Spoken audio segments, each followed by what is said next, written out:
Well, if you are a Bengals fan and a Steelers fan and you've been waiting months for me to say nice things about your team, today is your day. We're doing it. We're previewing Bengals Jags. We're previewing Steelers Seahawks. We're previewing Falcons Vikings and, of course, Bears Lions. 4 massive games today. And a lot of positive coming off of a relatively shaky, if not dramatic, week 1 today. EJ, before we get into it, how are you? I'm good. I'm excited about this slate of games. There are some fun things. Every year, every team is different. We see anywhere between 40 and 60% of roster turnover in the NFL. So everybody's starting over as much as we love preseason predictions. And it's kind of cool to see what worked and what didn't. And we have some of both of those categories today. So looking forward to getting into it. We're going to start off with Bengals Jags on the other side of the intro. So without further ado, Neil, please roll it.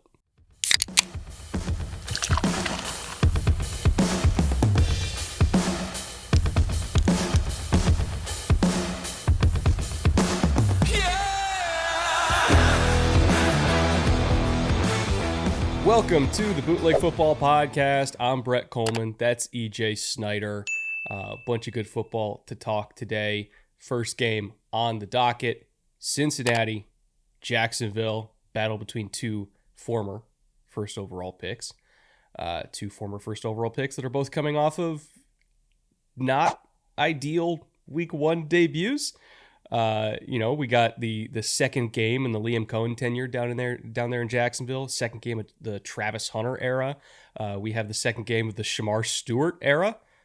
He had a hell of a debut. We'll touch on that. Two teams that, again, they got wins, but not necessarily in the way that they wanted to in the first week. Starting things off, EJ, how do you see it from the top down? Well, they both have to be better, that's for sure. We talked about the Bengals needing a fast start, and they didn't really get it. And Burrow has to be better. 113 yards off 14 completions isn't going to win you many games in the NFL. He was pressured at the 4th highest rate in the league this week, 39.3%. That's too much. That's the same old song. Speaking of drums we beat all the time, that's one we've been hammering on for the Bengals. And apparently the beatings will continue until morale improves, because it did not improve. And when your $1 billion receiving core goes for 5 for 59 with no touchdowns, there are going to be questions. And again, it comes down to the offensive line. No team in the NFL is going to be successful without their offensive line, but it's not like the rushing game worked either. Chase Brown averaged 2 yards a carry. That's not going to get it done for the Bengals offense. They need to come out hotter than that. They have the talent to do it, but they've got to get their basics together, and those basics are the O-line, and they're going to struggle with some injuries there as well and some shifts already in week 2. We're going to see those around the NFL, but overall, that's really how I see the Bengals starting off, is not as hot as we wanted to see again, and needing to get their O-line in order, or all their high-priced toys aren't going to work. The thing that really stuck out to me was how poorly their offensive line played, and that was kind of the key to everything. Not that we had like amazingly high hopes for this offensive line this year. We just hoped it would be better. And the fact that the Browns, the entire game, only blitzed 5 times and only called 5 stunts, and there was actually some overlap there. So really it was only like 4 to 5 total plays where they did something quote unquote exotic when it comes to pressure. And they still had that kind of pressure rate. Again, about 40% pressure rate. But here's the kicker. Only about a 20% quick pressure rate, which was 20th in the NFL this year. So a good amount of their pressures came after 2.5 seconds. They were compressing the pocket. They weren't trying to give Burrow any place that he could move and escape and, get these second chance opportunities. It was very much like, we are all going in a straight line. We are going to compress this pocket because we don't think that they're very stout, and they weren't. And, when you can kind of close the walls in around Burrow and you don't give him those second chance opportunities by maintaining lane integrity, like, you're going to get a higher pressure rate, even if it's not a quick pressure rate. And again, Joe Burrow is phenomenal under pressure, but there's really only so much he can do if he can't move around. So I thought it was a really, really good plan from the Browns. Ended up not working out for them. They still lost anyway because of everything else that's wrong with Cleveland. But defensively, I thought they had a really, really good plan. And man, they missed an opportunity to steal one against Cincy. But the Bengals have to be cognizant of the fact that if their offensive line can't hold up against just straight up power rushes, they might have some issues here, because that's kind of the only thing that has typically worked at not rattling Joe Burrow, but mitigating Joe Burrow. And they certainly were able to do that. And unfortunately, Jacksonville's got some pass rushers, so we're going to see how that works. The Jags, on the other hand, when we're talking about their offense, I think they had some real life under Liam Cohen, and that is exciting news for people in Duval. I know everybody wants to focus on the Travis Hunter stats, and I understand why, but the thing that really impressed me about this offense was Cohen maximizing the running game, and he weaponized Travis Etienne, especially on middle runs, and used LeKent Allen. Big LeKent Allen plug. We were a big LeKent Allen podcast pre-draft, and they found ways to maximize his value as well, but also blocking. And this is sort of the nuance that we love to bring you on this podcast. Watch the BTJ sweep for a touchdown. Cool play design. It's the second quarter, 154 left in the game before halftime.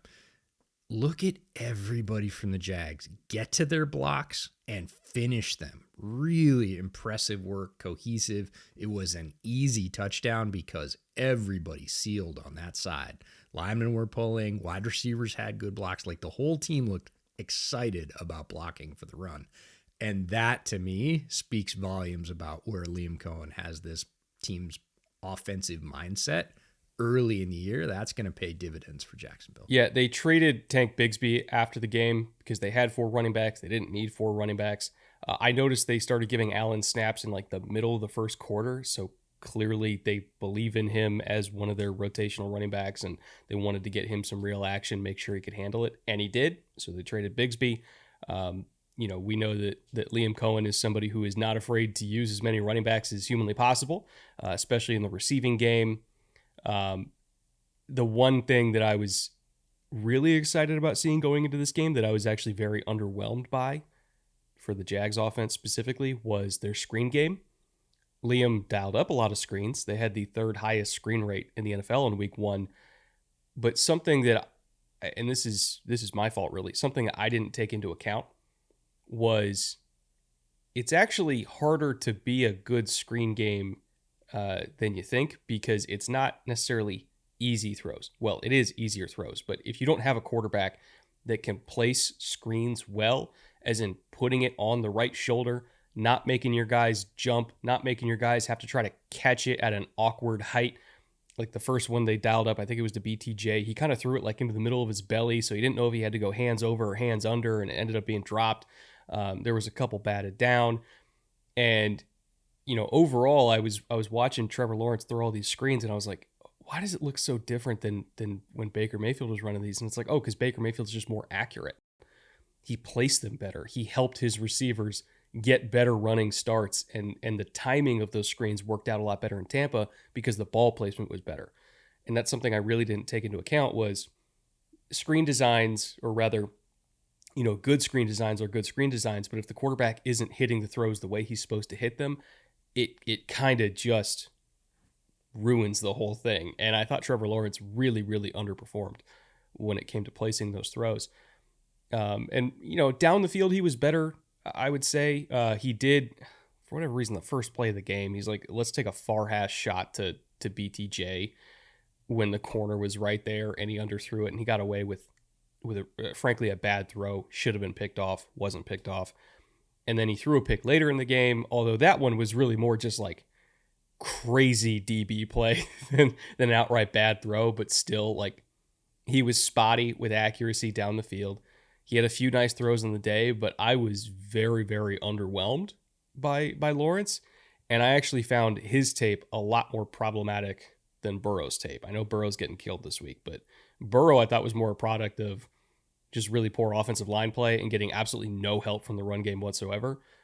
Lawrence's issues, I think, were just Lawrence's issues, and I am now officially kind of worried about this offense. Screen game is entirely underrated in terms of difficulty. Everybody believes because they're shorter throws, they're easier throws.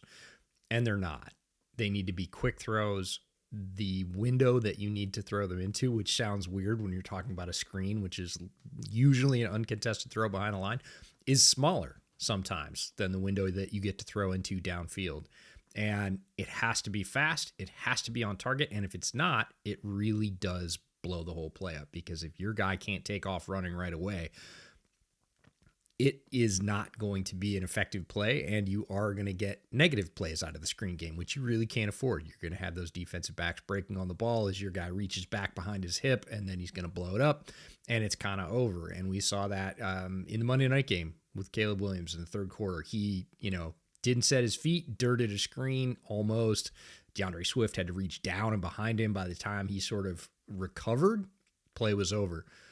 Obviously got told on the sideline, hey, that needs to be better. Came back on the next screen, threw it perfectly. Picture perfect. Set his feet, quick, nice turn, right up on that upfield shoulder, and the play went for a gain. And it's a low tolerance play, which sounds really weird for screens, but you have to do it correctly. If you do it correctly, it's a easy gainer.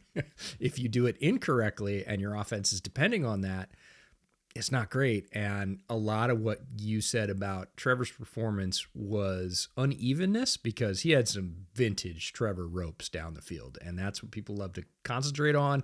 And not everybody can do that. It's arm talent and it looks really good. But playing quarterback in the NFL is about doing all the things well across the board and keeping your drives moving. And he was not great. He was up and down. He was inconsistent. He was definitely the reason some of those drives didn't continue. So I'm with you. They looked better on offense in general, but Trevor needs to hold up his end if this offense is going to get where Liam wants it to and ascend to the level where it can really carry the team. One of the plot lines I'm looking into leading into this game is Anton Harrison against Shamar Stewart. And Harrison did leave the game with back spasms. I assume he's going to play in week 2, because back spasms typically isn't something that carries over from week to week. But again, we're recording this on Wednesday. We don't have an injury report yet. I guess we'll see. But specifically when it comes to Trevor, he needs whoever's at right tackle, if it's Harrison or otherwise, he needs them to really, really be on their P's and Q's this week, because Shamar Stewart had a hell of a debut. And you guys know, especially if you listen to this podcast for a while, I was not a fan of the Stewart pick in the first round. I did not have him graded that high. I thought he was incredibly inconsistent, incredibly underdeveloped as a pass rusher coming out of A&M. Obviously, the physical tools were there, but I was like, he's not ready to really take on a big role right now. And you saw him in his first game as a rookie, especially after missing like the entire offseason. Like Trey was doing Trey stuff on the other side. He was absolutely putting DeJuan Jones in a blender. But you had Shamar Stewart with 3 pressures in this game, all 3 of them with speed to power, and he was caving in the right tackle. And, when I reviewed his film this morning before we did this show, I was like, I need to see, I saw the numbers, but I need to see the film. I need to put the context to the stats. And I was really, really impressed. Again, he's not a developed pass rusher. You're not really getting any finesse out of him at all right now. But something that we've said over and over again over the years on this show is that if you have speed to power, you can play in the NFL, because speed to power is the basis for everything. He showed that he could do that. The stat line wasn't crazy. It's never been crazy for Shamar Stewart, but the impact was there. And so I really liked what I saw from that standpoint. He was excellent as a run defender. I thought he was their best run defender as far as disruption, reset in the line of scrimmage. Everybody else was getting the benefit of the stats on that. There's so many people who's like, yeah, but we told you about this at Texas A&M. That's what he does. He doesn't get the stats. He feeds everybody else. He was better in this game than he was at Texas A&M. This isn't just me saying he's doing more of what he did at Texas A&M. I'm saying he's a better version, at least in this game, of what he was at Texas A&M. I'm seeing the impact more. I'm seeing the disruption more. I'm seeing the line of scrimmage get reset more. Speed to power more. I mean, it's actually kind of incredible that somebody who came in that raw, that missed his almost entire rookie offseason, first game as a pro, played as many snaps as he did, was impactful as he was. That was a hell of a game by him. So, again, this is not a show where we ignore what we see and we stick to our priors. If we see a good game, we're going to call it a good game, no matter what we thought of somebody as a prospect. That was a very good game. Reminded me a lot of the guys that have come out of Alabama over the years, who are big, stout, can compress the pocket, are very solid on the edge, and really are going to try and go through you, not around you. And he looked like, a better version of that template, certainly, than he was in college, because that was the line that everybody would tell you about Shamar Stewart that was trying to be a backer was, hey, he's got these plays. He does have these plays, but just like we talked about with Trevor and quarterback, they need to be consistent, and they weren't necessarily at A&M, and they were on Sunday. You saw consistent conversion of speed to power. You saw integrity of the rush lanes. You saw solidity in the run game, which is super important for a young defensive lineman, because if you're always giving up your edge and they're getting runs around you, you're not going to get the opportunity to pass rush. So it's sort of, putting the cart before the horse sometimes. Wasn't the case. He was solid in both phases, and he did it more consistently. And that's crazy with the jump in competition level. Usually it goes the other way. You get less consistent. So when somebody has a few flashes in college and doesn't do it consistently, you're like, yeah, but the speed's going to be greater. He's going to be going up against guys who are more skilled and stronger typically. And he had that jump and missed camp. Like, that doesn't necessarily add up, but we're going to tell you what we see, not what we thought. And what we saw was better than what he put on film in college. And that is really good news for the Bengals, because they needed that to be the case in the worst possible way. I can't remember the last time the Bengals had a game where the offense was that putrid and the defense saved them. Like, it's been a while, but the defense truly won that game for them with the consistent pass rush they had. Obviously the Browns had their fair share of mistakes and probably should have won the game, but they didn't. And I mean, hell, that was my main takeaway after the game, was like, this is typically the kind of game that Cincy loses early that ends up costing them playoff seeding, or in some cases playoff positioning entirely, like it did last year when they lost to New England in week 1. Like, this is the kind of game that Cincy has lost for like 4 straight years, and it's ended up costing them. They won this one. And they won this one because of all things, their pass rush, led by 2 guys that weren't even there until like a month ago. So credit to Cincy. They escaped. They're going to have a really interesting matchup with Jacksonville this week. I'm fascinated to watch this game because I still haven't figured out what either of these teams are. And maybe they're going to make a pretty good barometer for each other. Next game on the docket, Seahawks Steelers.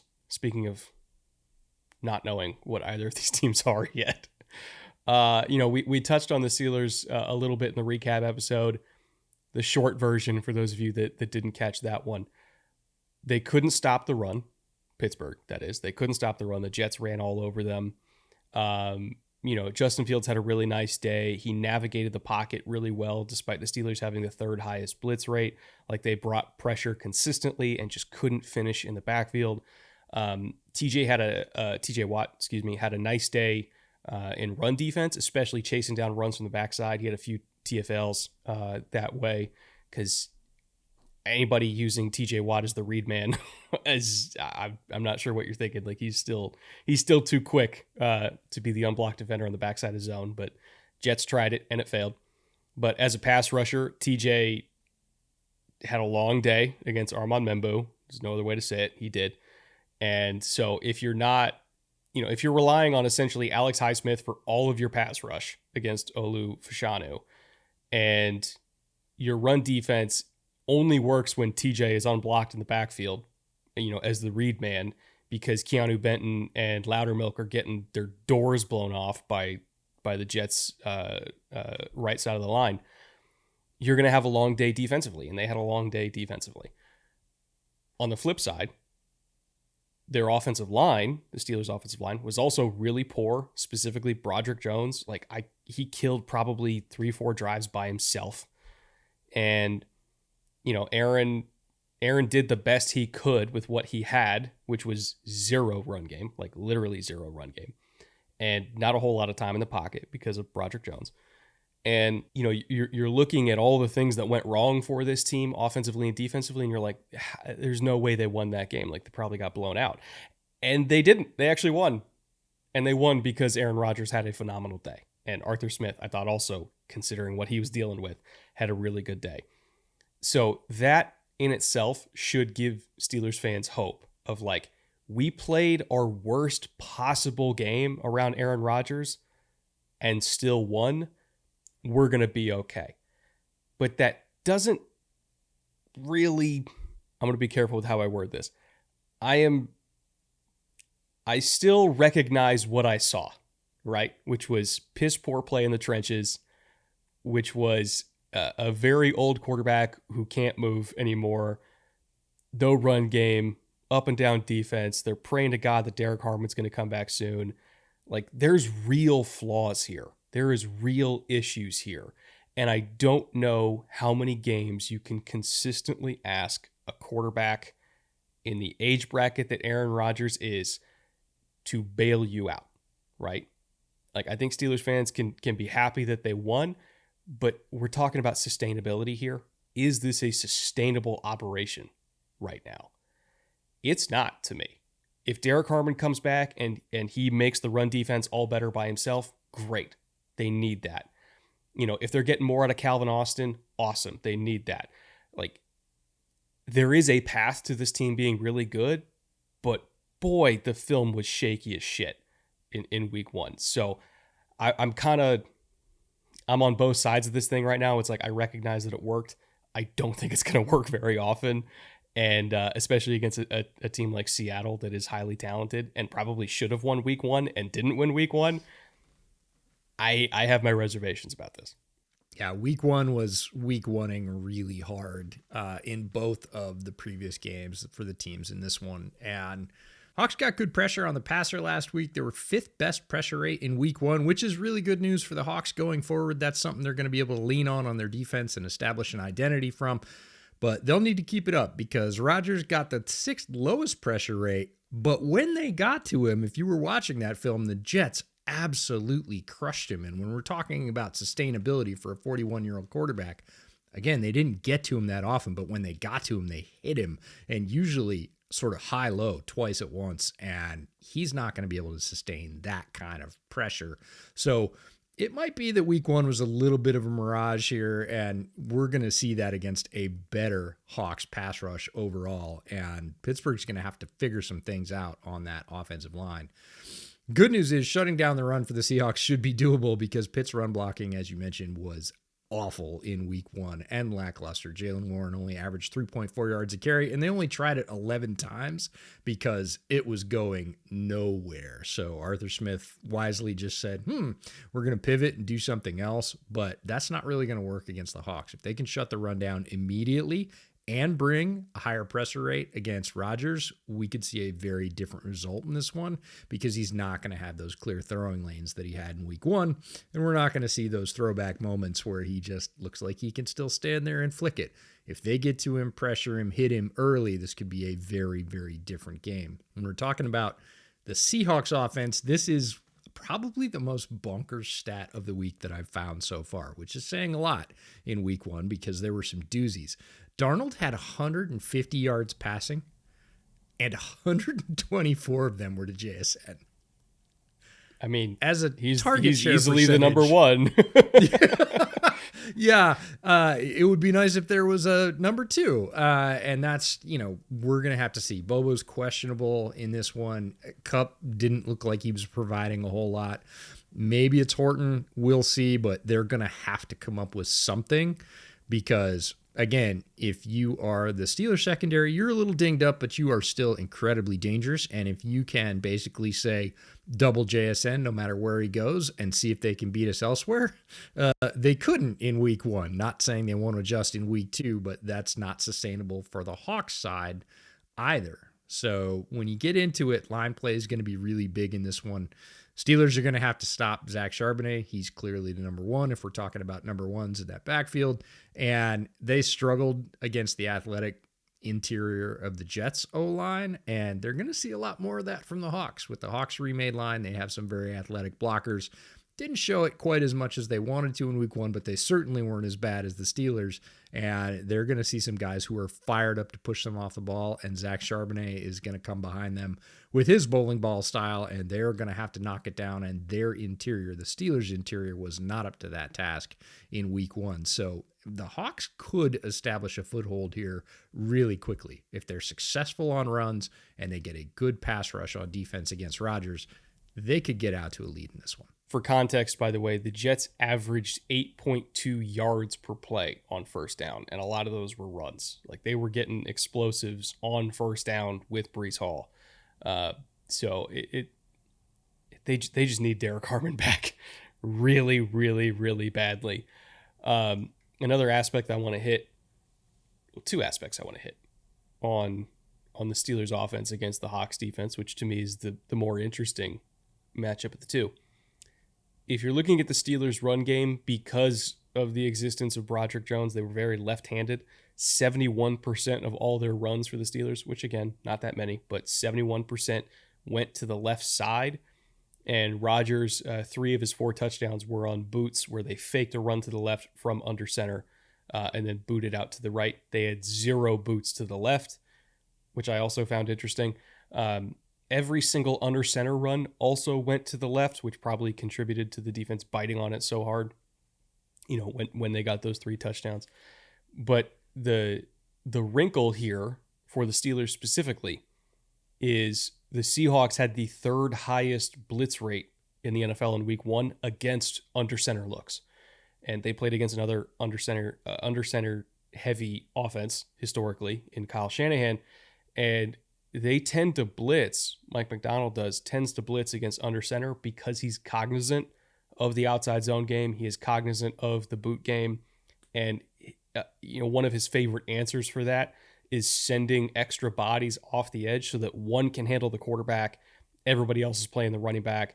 Or in some cases, if they're in a down and distance where they feel like it's going to be a heavier run rate than a play action rate, they'll send pressure off the edge into the run so they can force an early cutback into the teeth of the defense and just kind of disrupt it that way. So he is a big fan of playing the run on the way to the quarterback, specifically against these types of offenses that like outside zone, that like bootlegs, that like under center passes in general.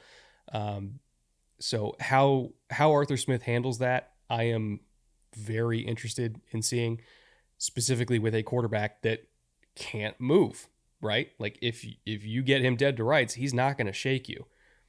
And in a lot of ways, I almost felt like the Steelers were like the inverse Bears this week, right? Where, to your point, 6th lowest pressure rate allowed, but they had the 5th highest knockdown percentage allowed. So the percentage of pressures that were converted into hitting Rodgers was incredibly high. Compare that to the Bears, where their pressure rate allowed was, I believe it was 2nd highest in the NFL this week. I'll double check my stats when we get to that game. But their actual sack conversion rate on their pressures was only about 9%.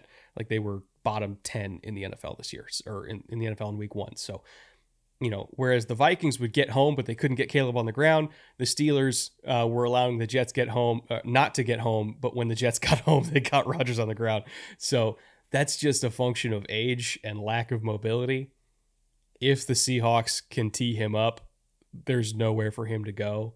And that is really what I worry about the most. Yeah, the secondary is going to make it really tough sledding for those Pittsburgh wide receivers. Yes, DK is in the return game or revenge game here, however you want to look at that. It's at Pittsburgh, but he's going to see some of his old mates, and he definitely knows some of their tricks, but overall, they're going to be really talented on the outside. It's going to be difficult for them, and so I think Arthur Smith is going to have to pivot to some Freiermuth routes, maybe try and get him on Tyrese Knight or Drake Thomas if Drake Thomas is in the game, or maybe get Warren out on some chip leak routes, because Warren is a good receiver. If you're not going to be able to use him in the rush game, have him look like he's going to stay in the block, take a little piece of a linebacker, and then Aaron can flip it over the head of that rusher, and you can hopefully pick some up in yards after catch. But it's going to be difficult. They're going to have to try some different things because, again, their base run game, not good. Base Hawks defense against the run game was really solid.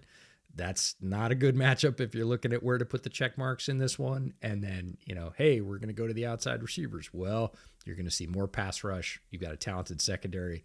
You're going to have to kind of take some bites out of the less looked at apple if you're Arthur Smith, if you want to have success against the Mike McDonald defense. Here's another fun stat for you, by the way. This might actually compete with your Darnold one. So the Steelers ran 4 slants in week 1. This is something that Nathan put in my sheet, and I was like, there's no way that's real. Apparently it is. They ran 4 slants in week 1, which doesn't sound like a lot. But when you put it into the context of what the Steelers did last year, when they ran 17 slants the entire season, you're like, oh, the Steelers can run slants again. I guess that's why they got DK Metcalf. Yeah, well, they used up a quarter of their allotment if you're using the old stats, so that's going to be rough. I also want to, there's a lot of Hawks fans that are worried about Darnold because of, they see what Geno did in Vegas and they look at Darnold and they're like, oh my God, did we make a mistake? Nick Bosa was kind of giving Abe Lucas hell in this one, and we know, if anything, historically, when Darnold is running for his life, it's not usually the prettiest thing. So I would say Darnold's success or failure in this game is really going to be determined if Abe Lucas can bounce back against TJ Watt, who himself is also trying to have a bounce back game, considering, how well Armand Membu did in week 1. So these are 2 guys, specifically that matchup, Lucas versus Watt, 2 guys that are trying to have a pretty strong week 2 against each other. Whoever wins that matchup is going to tell you, I think, how successful Darnold's going to be this week, because if he is consistently getting pressured to his vision off that right edge over and over and over again, he has struggled against that in the past, and I would imagine we're going to find out fairly early how that matchup's going to go. It's one that you really want to win if you're the Seahawks, because Darnold under pressure is a very, very different quarterback. We gave a stat earlier in a podcast this week about Goff's drop-off in effectiveness when he was pressured, and Darnold is similar in the way that when you leave him clean, he was deadly last year in Minnesota. When you get pressure in his face, he's still not overseeing the ghosts, and TJ Watt is more than a ghost at this point. I want to take an opportunity, by the way, just to get all of our Steelers talk out of the way, apparently right now. We have a winner for our first bootleg shot of the week of the season. Jalen Ramsey, with 42% of the vote, by the way, out of 4 options. He was easily the runaway winner this week. Had a game-winning PBU as the flat corner in cover 2 last week, just tattooing Garrett Wilson to seal a very, very, I don't want to say difficult, but roller coaster of a Steelers season opener. Ramsey himself, I thought, had a really strong game. I mean, he's still got it. Again, corners his age. Hopefully he holds up the entire year, but at least just based on week 1, we're like, okay, Jalen Ramsey can still play. Aaron Rodgers can still play. The gang, as old as they are, can still play. And plays like that one or why you bring Jalen Ramsey in. So toast to you, Jalen. I am doing a shot in honor of Pittsburgh of Wiggle Whiskey, which is a Pittsburgh micro distillery, of American Rye Kilted Cask from Wiggle, which is rye that is straight rye malt whiskey finished in Scotch casks, which, if that sounds like something that shouldn't be a shot, you're correct, but it's the only Pittsburgh whiskey I had left. So we're doing it, EJ. What do you got? I am not beholden to geographic preferences, and luckily so, because I have had some of that bottle of Wiggle at your house, and not my favorite, not being a Scotch guy. I went Irish for this one. Redbreast, 12-year cask strength, one of my favorites, a tremendous iteration on Irish. And I did realize that 2 of our 4, recipients of Shots of the Week nominees this week were Ohio State wide receivers. Garrett Wilson got blown up. Were they? Chris Olave was in the other one. So tough week for former Buckeyes, but shout out to Jalen Ramsey, looking good in week 1. Yeah, we need to get Olave out of there, by the way. Like, he's just getting hung out to dry. He's getting tattooed a lot. Oh, woo. Okay, that's a good sipper. Yep. Not a good shot. Mine's smoother than yours. I think we can say that definitively at this point. Oh, that's not a good shot at all. No, I had that stuff over ice. I let that cool down, take some of the vapor out of it, and it was still fearsome. Yeah. The Madeira cask, I've done shots of that one from Wiggle. Yeah, it's perfect. That's excellent. Yeah. Scotch, not so much. Okay. Why did I do that to myself? Choose wisely. Speaking of week 1 error. It's week 1 for everybody, Brett, us included. And including the Bears. Oh, boy. Which is, unfortunately, our next game on the docket. Yeah. And the Lions. Honestly, both of them coming off of not ideal week 1 performances. Rough performances, yeah. I'm going to defer to you on where to start with this one because there's so much to it. There's a lot. So we'll try and parse it up, but you are correct. Both teams are looking for a very strong rebound. They need it. There's going to be a lot of emotion in this one. Ben returning to Detroit. This is a big deal. He was revered in that building. He is now leader of the enemy, and the team that manages that, because it will be for both teams, will have a bit of an edge in this one. But Chicago really has to start with cleaning up the basics, right? Begin at the beginning, walk before you can run. They messed up on a lot of day one install stuff in Monday night. They had too many pre-snap penalties, 5 of them, inexcusably sloppy in week 1. If you were going to beat yourself, look, the Bears are not a good enough team to make that many mental mistakes, and they made a lot. And those are the things you can control. There were some questionable calls as well, but you can't control those, and they happen every week. You can control whether or not you know the cadence, whether or not you jump off sides, all that stuff. And they didn't do a good enough job of that. And that's going to drive Ben, the perfectionist, nuts. So after that, the offensive line has to settle down and plug up the holes that popped on stunts and especially linebacker blitzes.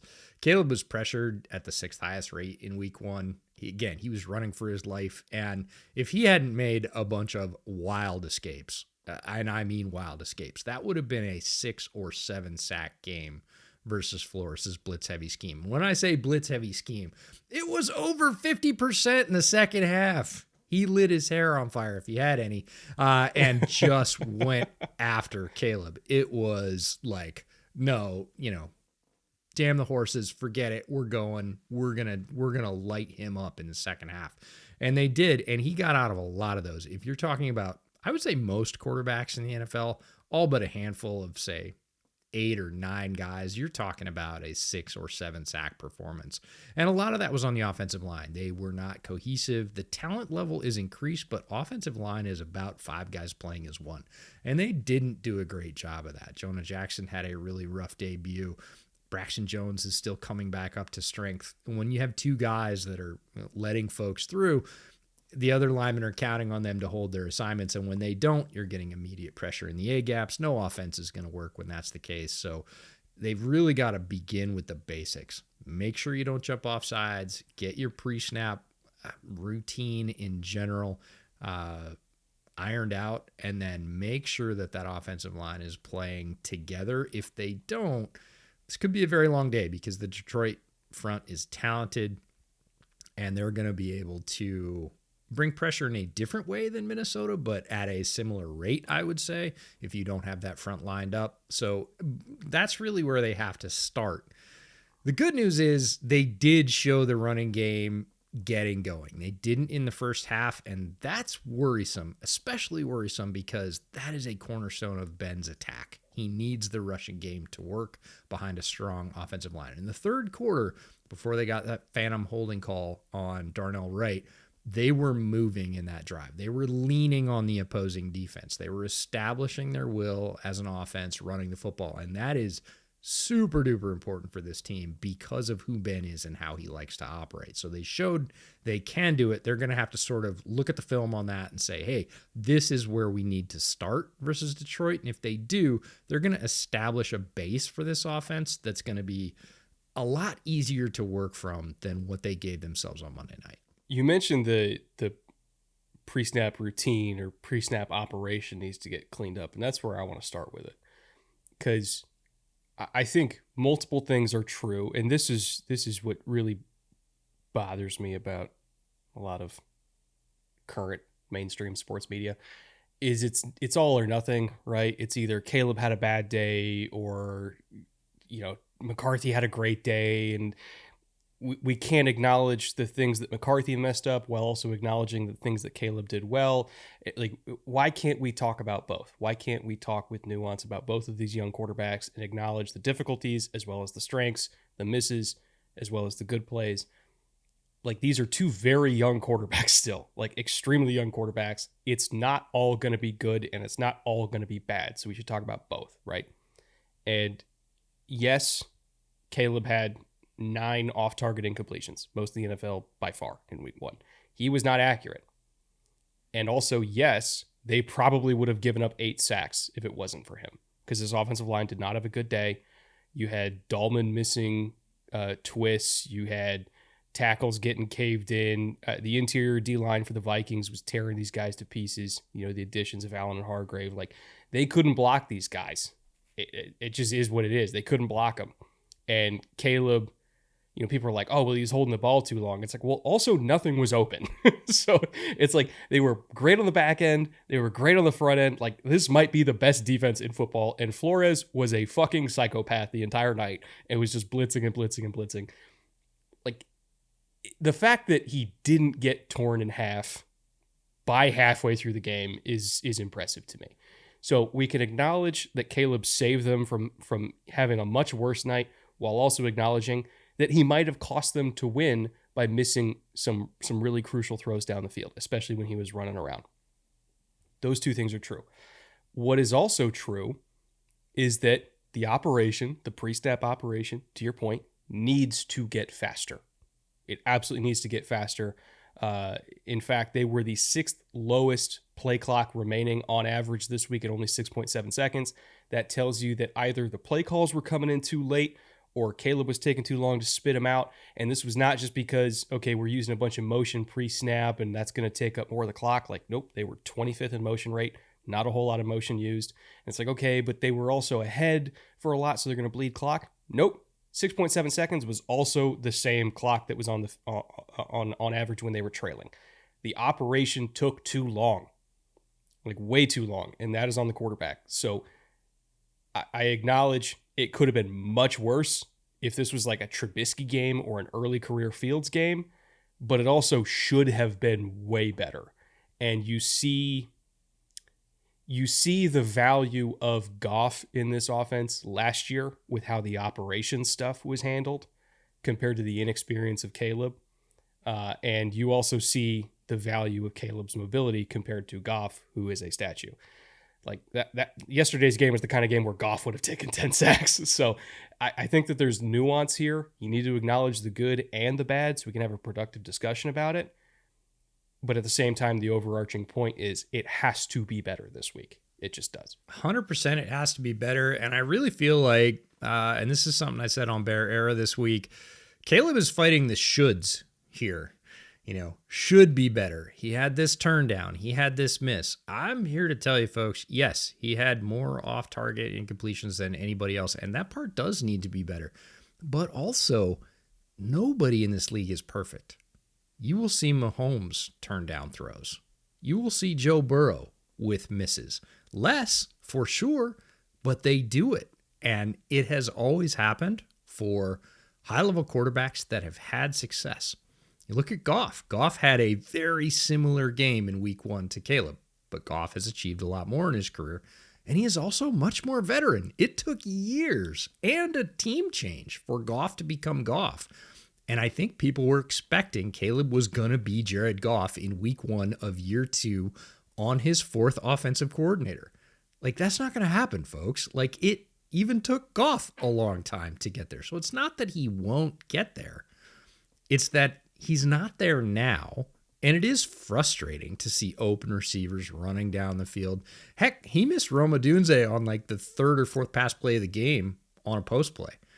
Mm-hmm. Like, Odunze was coming open down the middle of the field, and if he had lofted it up the left hash, it's touchdown, right? People are going to have misses, and I mean all people. But Caleb is really fighting the shoulds here. He's a number 1 overall pick.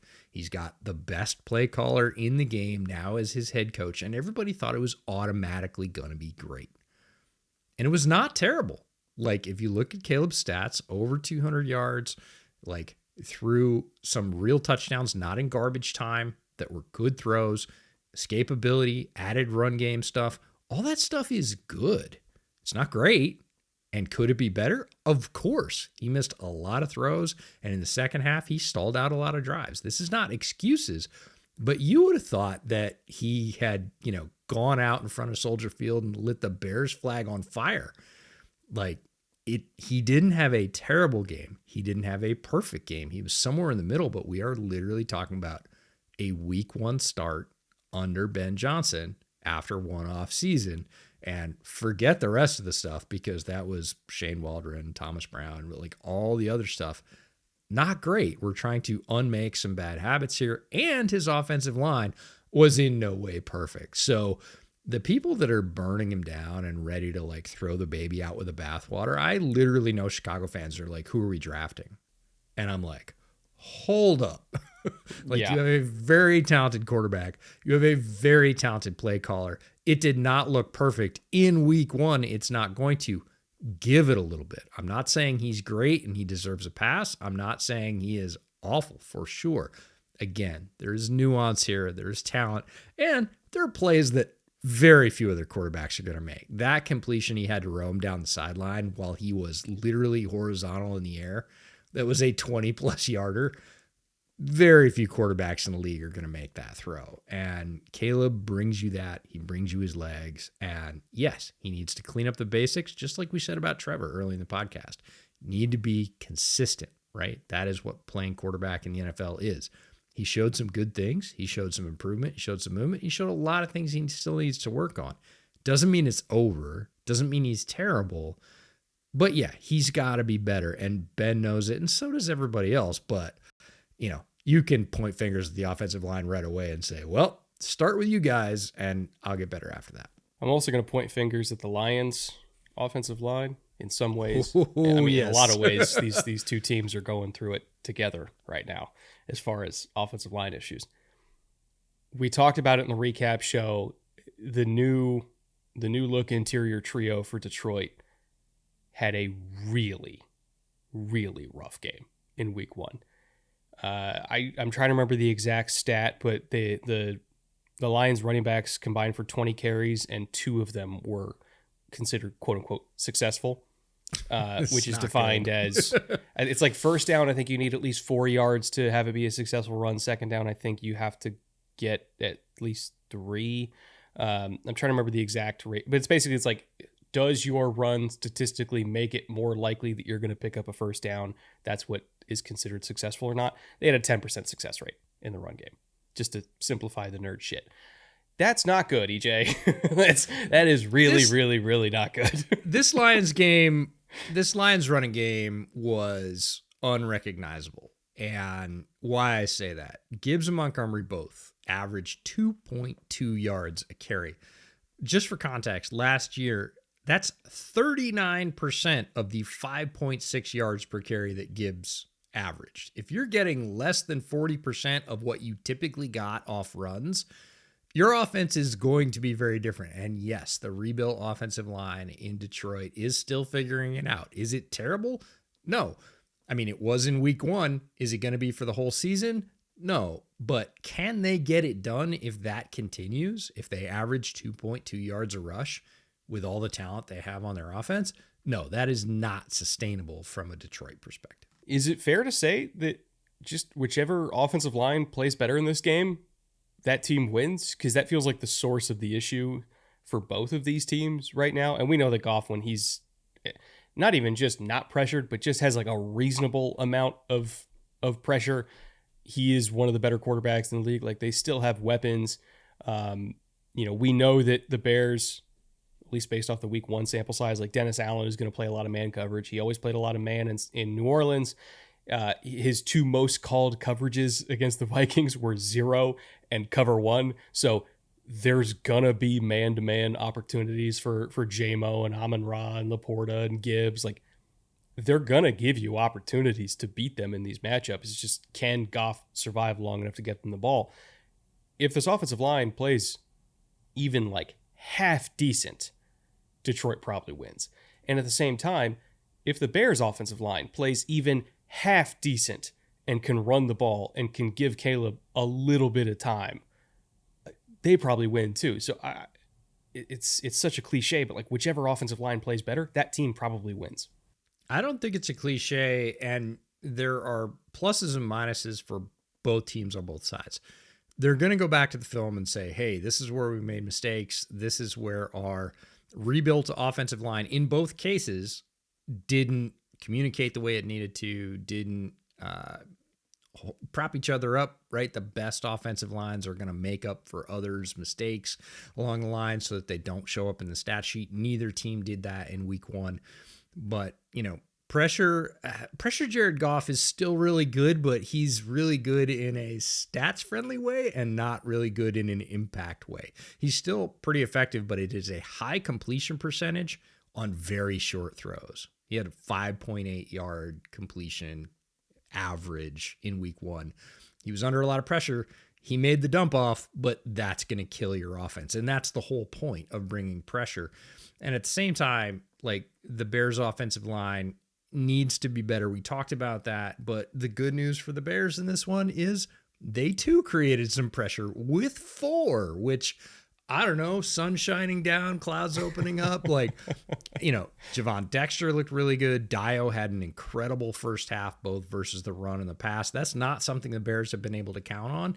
And who knows if they can count on it this year, but the week one returns are, we can get pressure with 4 in Dennis Allen's defense. Yes, he likes to blitz and bring people, but this is a very good start for them against, again, another offensive line that needs to get it together. So I don't think it's cliche or unfair to say whichever offensive line gels first wins.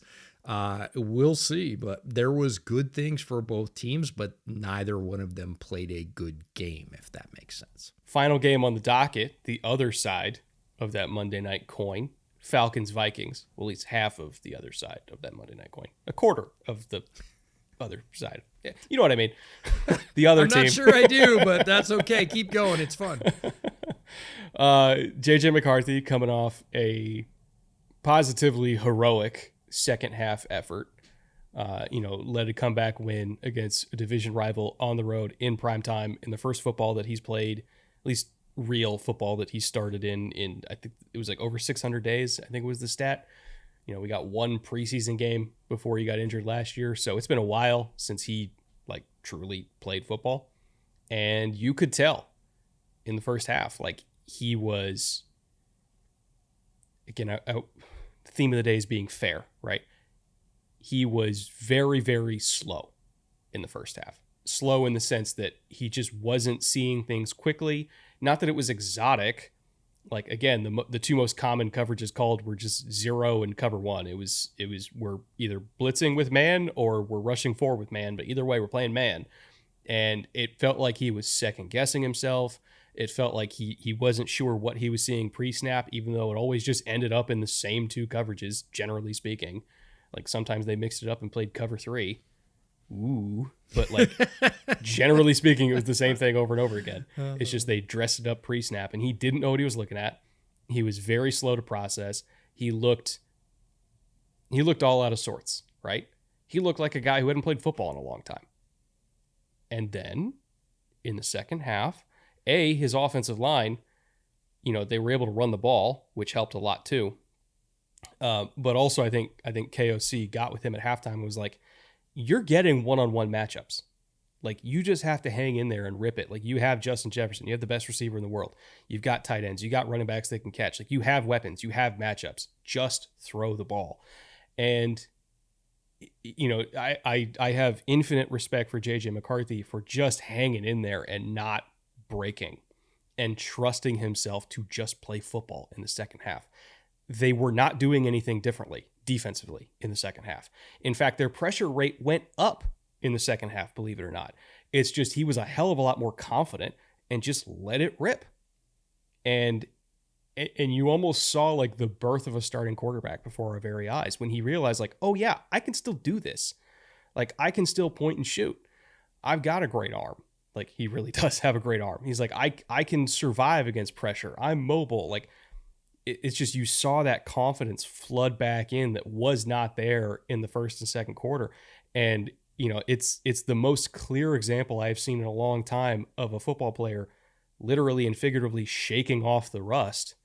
And over the course of 60 minutes, looking helpless to looking confident and like the guy. So again, I think all the credit in the world to the Vikings for just kind of hanging in there and letting him get settled. But once he got settled, he was totally fine. This is one of my favorite things about doing this podcast with you is that you literally read my notes, but you haven't seen my notes. Oh, did you write the same thing? I will literally read you the bullet points. So McCarthy's second half was incredibly impressive. And for all the Vikings fans of my mention saying I wasn't paying attention to it, I absolutely was. And again, we're going to call it like we see it, not like we thought it. Given this situation, this is a tremendous performance. First start, tons of expectations on Monday Night Football, on the road, division rival, gets shelled in the first half. And I don't mean like had a bad first half. He got rocked. He got sacked a bunch of times. He had a bunch of bad pressure. Like you said, he didn't see what was coming. He had a tremendously bad pick six. Like that, if there could be a more pin in the balloon moment for a starting quarterback in the NFL, like look at J.J. McCarthy's first half. Helpless, getting rocked, gives up 6 on offense. As bad as it can get, really. Came back in the second half, got some help from the run game, settled in, listened to KOC at halftime for sure, who said, you got this. Just keep being you. Shoot or shoot, get it done. Made a few big-time throws. Fourth quarter, puts up 21 points, leads his team back. That is big-time stuff from a young quarterback. And I don't care how many people say, oh, it's in the second year. I don't care about your mental reps. You get out there, it's that loud. You're getting smacked in the mouth by Javon Dexter. Like, it's different. He found out real quick. It's different.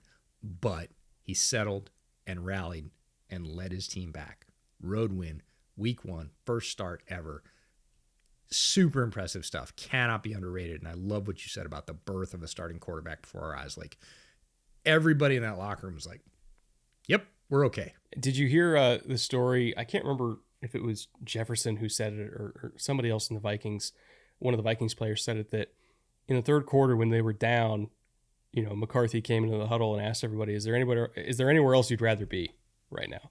And I'm like, oh my God, it's just mini Jim Harbaugh. It is mini Jim Harbaugh, like, 100%. He's Gen Z Jim Harbaugh, dude. Like, yep. I love it. I really do. Yeah. And, even though obviously like I have an emotional interest in the Bears and they're a division rival, just knowing what JJ's gone through in the last 12, 18 months and seeing him respond like that with just like relentless positivity and being in a tough spot in your first start and coming out and like that's the message you deliver to your guys. Like, God, if I was a Vikings fan, I would be on cloud 9 because I see the defense that they have. This defense is going to be even better this year than last year. Let's be honest. Like they're unreal. I see the defense. I see the coaching staff. I see the offensive line that overall played really well other than school in the first half. But again, you're getting Darisaw back, so you're fine. You still got the receivers. Like they didn't even have Addison. Like this team might be the best team in football, even with young JJ McCarthy pulling the trigger. And there's going to be, ups and downs and all that kind of stuff. But the vibes, the leadership, the, again, relentless positivity, like that's a special building right now. That is a really, really special building. If I was a player, I would want to play for KOC in so many ways. It seems like a tremendously smart X's and O's coach for sure, but the way he relates to players is really tremendous. And the OL is going to have to be better. We know they're getting Darisaw back, but they too have to sort of gel or re-gel, whatever you want to say. The Falcons had some pass rush for the first time in, forever in week 1. They pressured Mayfield at a 35% clip. That's really good. Now we get to see if it's a mirage or not. Yes, they had to blitz to do it. I had Falcons fans in my mentions going, yeah, but we had to blitz. And I'm like, yeah, but you got pass rush. What are you complaining about? You've had none forever. I don't care how you get it. You actually got some. And yes, I know that Tampa Bay had Graham Barton at left tackle. I get it. Like, that's what's going to happen in the NFL. Starters are going to be down. And you're going to bring rush, and you better get some at that point. You better take advantage of the backups. Like, that's the way that it goes in the NFL. So at least the Falcons did. Falcons on their side on offense are going to have to find a running game because they had 69 total yards, and 21 of them came from Penix. Ugh, the running backs, again, this is the theme of the episode apparently, only managed 2.2 yards per carry. That is not good enough. Side note, Caleb McGarry for OL MVP, maybe? Anybody? Yeah, man, Falcons fans, don't watch the Elijah Wilkinson tape or the Ryan Nugent tape. Like, just don't. It's not good. It's not good. So, I hate to say this because, look, it's week 1. We've been saying it for 2 weeks now. It's week 1, and I know what happens next, and looks around my very closed studio to duck a lightning bolt. Kyle Pitts had a good game. Don't fall for it. Just don't. I know better, but I do have to mention it because he did have a good game. And, if we flip it to the Falcons defense, the Falcons pass D had a nice start. I will not hold Emeka Egbuka against them because I know, and you all should know if you followed our draft coverage, he's really good. And he only had 4 catches. Yes, I realize 2 of those were touchdowns. Coverage wasn't terrible on either one. AJ Terrell and Xavier Watts both had 2 passes defended, and Billy Bowman, another podcast favorite here, showed up in his Agent of Chaos role too. He had a half a sack and a QB hit harassing Baker on the day. So Falcons have some positives on defense here. I do think they are mismatched against this Vikings team. Again, if the O-line gets steady, the run game starts a little bit earlier, and JJ goes, oh yeah, I remembered I'm a good quarterback. I think the Falcons are probably in trouble here. Yeah, this is a really rough time to be as banged up as they are, right? Because Mooney got held out due to a shoulder injury. London suffered a shoulder sprain. So your top 2 receivers both have shoulder injuries. Jamal Agnew suffered a groin injury during the second quarter last week. He says he's feeling good, but groin injuries are always fickle, especially in season. So you're banged up in the receiving core. You have a new center, a new right tackle, both of which got their shit kicked in week 1. You couldn't run the ball. You were relying on Bijan as essentially your number 1 receiver last week. They're just relying on Bijan to do everything at this point. Penix was good, all things considered, but without protection and with his weapons banged up, like I am supremely worried about him against, again, a Brian Flores defense that's even better this year than it was last year. I don't think they're going to be able to run the ball. I don't think they're going to be able to protect Penix. I am severely worried about them trying to work the middle with 2 receivers that have shoulder injuries. So now you're betting on Bijan and Kyle Pitts, which, let's be honest, Bijan, to carry the entire load for you. The one saving grace is that Cashman got a hamstring. Well, again, this is not a positive. I'm just saying I don't like when guys get hurt. I'm just saying it is what it is. Cashman has a hamstring injury. He is one of their better options at handling running backs in space. So like maybe that affects things a little bit, but again, like it's another week of Bijan against the world. And I don't think the rest of the team is healthy enough, remotely healthy enough even, for them to contend with a Vikings machine that might be the deadliest roster, coach, everything combination in the NFL right now. So the Falcons really needed that week 1 win that they didn't get. That is rough. They're staring down the barrel of 0-2. I don't even think this is a bad team. I really don't. It's just, God, the schedule gods really did them no favors early on in September. And it's rocky right now. I'll give them one particular tip if they want to stay out of the gutter. Do not throw quick screens to Andrew Van Ginkel's side.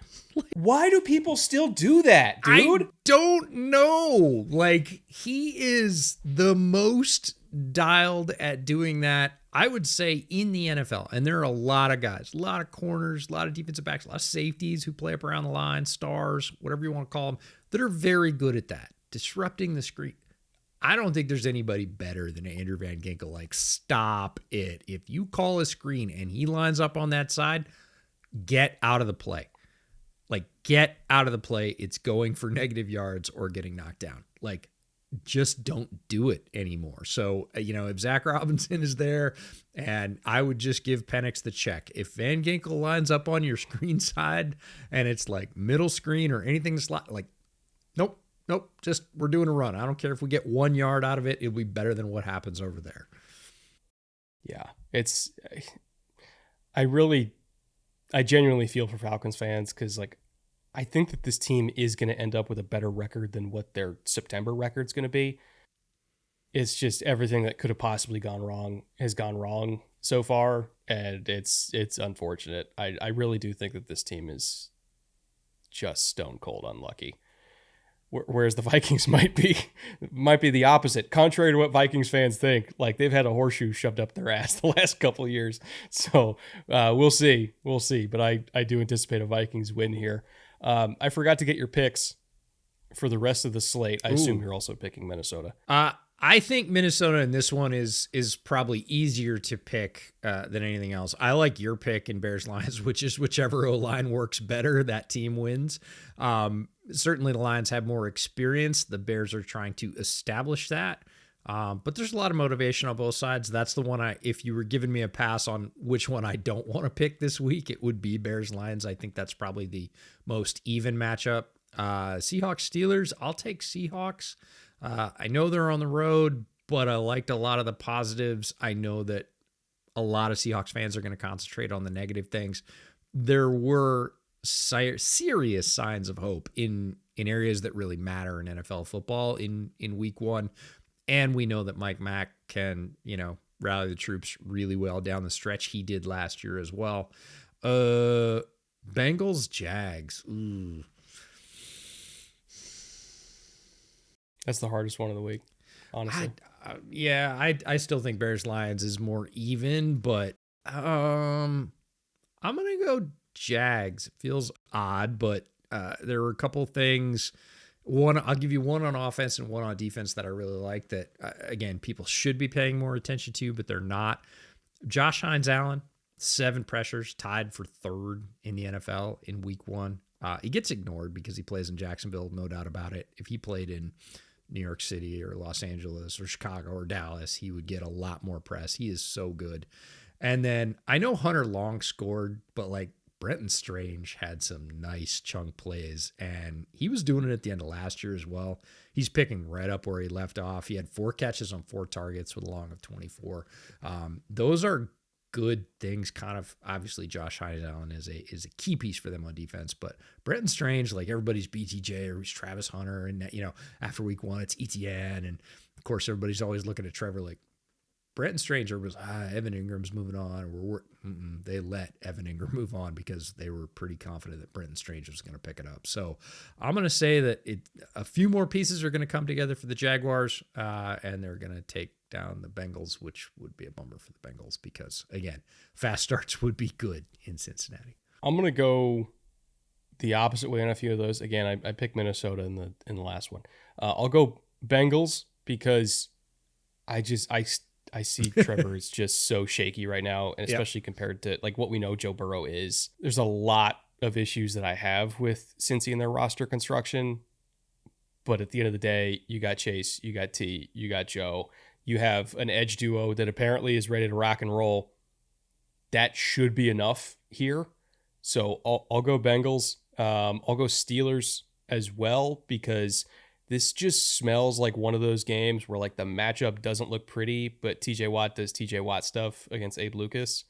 And not that I think Abe Lucas is a bad player at all. I really do think Abe Lucas is a good player. He's just had injury issues. But I saw what Nick Bosa did to him last week. I feel like TJ could still do that. And this just feels like one of those games where like it doesn't make sense, but like when you have 90 on your team. He just finds a way to make the play at the right time when it's a one-score game and you get the ball back and then you ride off into the sunset. So I'll go Steelers in a very narrow win there. And then Bears-Lions, I'll go Bears just because I feel like they're more fixable at the moment, which of course means Detroit's going to win, but I feel like the Bears are more fixable. So I'll go Bears there as well. Fair enough. And I'm going to end with a quick shout out to your guy, not TJ, but JJ. JJ's debut in the booth, and he was awesome. Like, you would think he was a 5 or 10 year vet in broadcasting. He was smooth. He was focused. He was timely.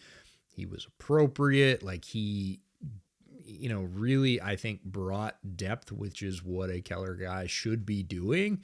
And a tremendous debut for him already. Easily one of my, I would say, top 10 for sure, but probably like top 7 color guys in terms of I listen to every game every week.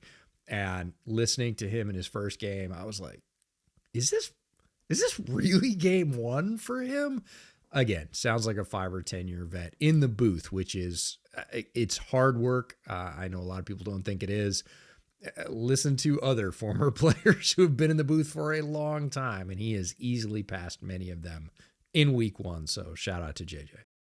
I feel like he's the new Greg Olsen, right? Whereas like Greg hit the ground running and was like immediately really good and is still really good. I think JJ is going to be that kind of color guy. He's awesome, like already. So yeah. And of course I'm biased because it's JJ Watt, but still, right? It's your guy. He's awesome. Still, yeah. I want to thank all of our wonderful producers over on the Patreon. Which, by the way, we have another additional preview episode coming out on the Patreon tomorrow. This is going live Thursday. So Friday, we have additional games we're going to talk about. We're going to dive in after we post this, or rather after we finish recording this, we're going to dive in doing film study and stats research and everything for those games. But those will be up on the Patreon tomorrow for all of our lovely patrons. I want to thank all of our EPs on Patreon: Fitzy, Connor, Liam, Mike, Jack, Major, Owen, Patrick, and of course, Spencer. Thank you all once again for your support. Hope you guys join us tomorrow over on the Patreon. And of course, back here again next Tuesday to recap week 2. We'll see you then.